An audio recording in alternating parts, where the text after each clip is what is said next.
What up, what up? It's Ace the OG, back into the top, back into the video. So the title of this video is going to be,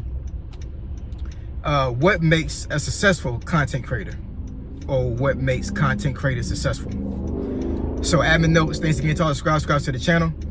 I endeavor to keep pushing the video out. Give you leverage, you better yourselves. So let's get into it. So what makes a content creator successful? So actually, hopefully this camera is actually not slanted. I hope it's straight and it's not taken away from the video. But so real quick, I'm not gonna belabor the topic. I'm not gonna go over too many reasons, but I want to actually discuss one particular reason what can make a content creator successful. And please forgive me saying this if this hurts anybody's feelings, if it gets on anybody's nerves. But I'm going to actually equate this and actually use a political example. And it's not a political channel by any means. It really isn't. But if anybody has actually searched my videos, you'll see that I have in the past talked about politics. I've tried not to talk about it that much. But when I felt like it was needed, I thought it was needed because I wanted to give my subscribers some perspective on certain things that they may be ignorant to, because the fact of the matter is there are a lot of folks out here that don't read, they don't do research, and they take things by face value, and they take things based off of hype, and they don't do the research, and they don't take in information that they need to take in to have an informative opinion on certain things. It's like following the crowd, and I've never been a crowd follower at all. So that's the reason why a lot of times I post on those videos. So we all know Donald Trump won the election.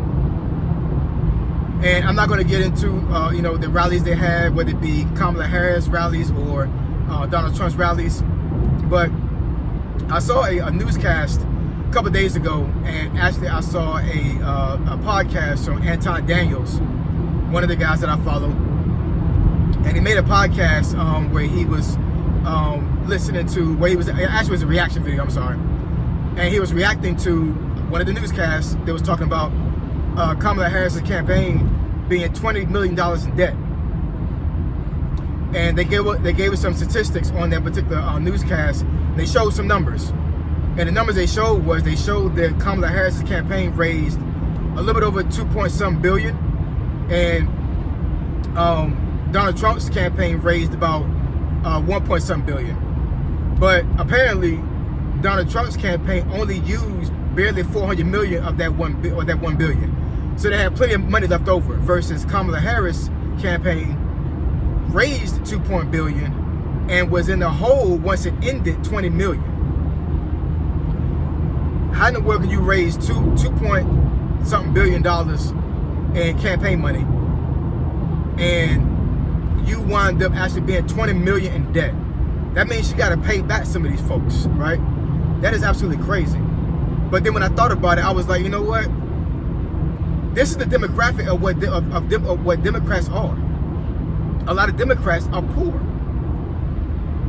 And so what happened was, a lot of the campaigning she did was based off of entertainment. It was based off of, she actually get into the feelings of Democratic voters and making them feel good.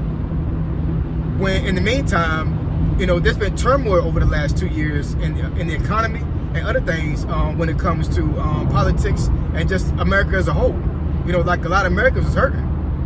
This wasn't a time to be partying around. This was a time to, to hear about policy and some other things. And I totally understand that, the Democratic Party supports some policies that, that benefits women, benefits the alphabet community and other things. I totally get that. So I'm not speaking against that at all. I'm all about equality. I really am. But I do believe that, that men and women are different. I do believe that.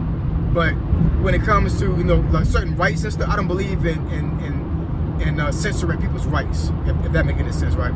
But anyways, getting to my point, like I said, her campaign is $20 million in debt. She overspent. How many Democrats overspend money? How many poor people that are Democrats don't know how to manage their money? And so when you do a deep dive in this, it doesn't surprise me this happened. It doesn't surprise me at all. And I'm not saying this to talk bad on Democrats. I'm not saying this to talk bad on poor people. I was raised poor, dirt poor, until I joined the Army at 20. I was raised in the projects in North Virginia. If anybody knows me, they know that. I was raised in the projects, dirt poor. You know, I was in a concrete jungle. You know, seeing people sell drugs, seeing prostitutes, seeing people get stabbed, seeing people get shot. I almost got shot a couple times. You know what I'm saying? So like, I know the struggle. I totally know it. But you know what I didn't have? A poor man's mindset. Never. I put it on everything I love. I never, ever, ever, the whole time I was in the projects, ever had a poor man mindset, ever. I knew from a very long time that I was going to be successful. I already knew that. It was nothing that was going to tell me that was not going to convince me that I was not going to make it out of projects. Never. Nothing was going to convince me of that. And this is how you need to treat your YouTube channel. You need to treat your YouTube channel as something you nourish and something you don't fall back on. And you know it's going to be successful. You have a mindset you know it's going to be successful. You got to put the work in. You cannot have a broke person's mentality when it comes to creating a YouTube channel. Because a broke person mentality is going to have you in a lackluster mindset, and you're not going to put the effort into your channel like you need to. You're just not. Mindset will change your whole life. It really can. This is the reason why rich folks go to seminars and pay thousands of dollars to listen to people and get knowledge. Y'all do understand that, right? People that actually are wealthy actually pay thousands of dollars for life coaches. They pay thousands of dollars for seminars. They do this. Even though they already got money, they still pay for somebody else to mentor them. Because it's all about knowledge, it's all about changing mindset. If they get into a rut, they're paying to change their mindset. And what you gotta do, you gotta pay into your YouTube channel. And what does that mean? Putting in the work in your channel. Showing her every single day the post content. And not having a broke person mentality. Now, once again, I'm not trying to ruffle anybody's feathers. I'm not trying to, to make it seem like that, I'm all for Donald Trump and I'm a Trump supporter and all these other things. For the most part, I'm independent.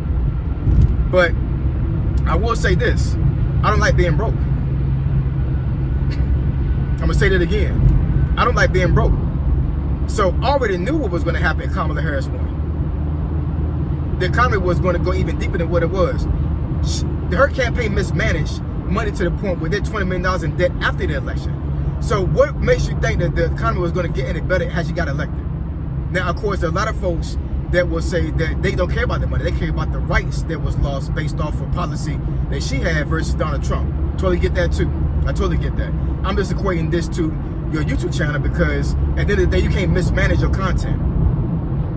You can't mismanage things that you need to put in place for your content and for your channel. You can't do that. YouTube is a long game, not the short game. And what you put into YouTube is what your product is going to be. Don't mismanage your product. Don't mismanage your content. Change your mind state. Change your mentality. There are a lot of folks that are making YouTube channels right now that cannot fathom having 1,000 subscribers. You may have barely 10 subscribers right now, and it's not even in your foresight to even think you can ever get to 1,000 subscribers. It's not that hard, y'all. It's not that hard. It took roughly a year for me to get 1,000 subscribers, and I said before, I didn't get my first subscriber until 6 months after I joined YouTube as a content creator. 6 months, 0 subscribers. 0. I was talking to myself, literally. But I never had a broke person mentality. Never had that when I was doing it. Even though I knew I wasn't talking about it, I knew that eventually I was going to break through. I knew eventually my channel was going to grow. Now, it may not grow to the point where some folks think that it needs to grow, but I knew I was going to get growth eventually. I already knew this. And you need to have the same mentality as well with your YouTube channel. So anyways, I'm not going to belabor the topic, whatever, but yeah, comment in the comment section below. Let me know what you guys think. Like I said, hopefully I don't ruffle anybody's feathers by saying all of this, but this is me. I'm gonna be me regardless. So I said that in the other video that I had. Like, feelings don't move me.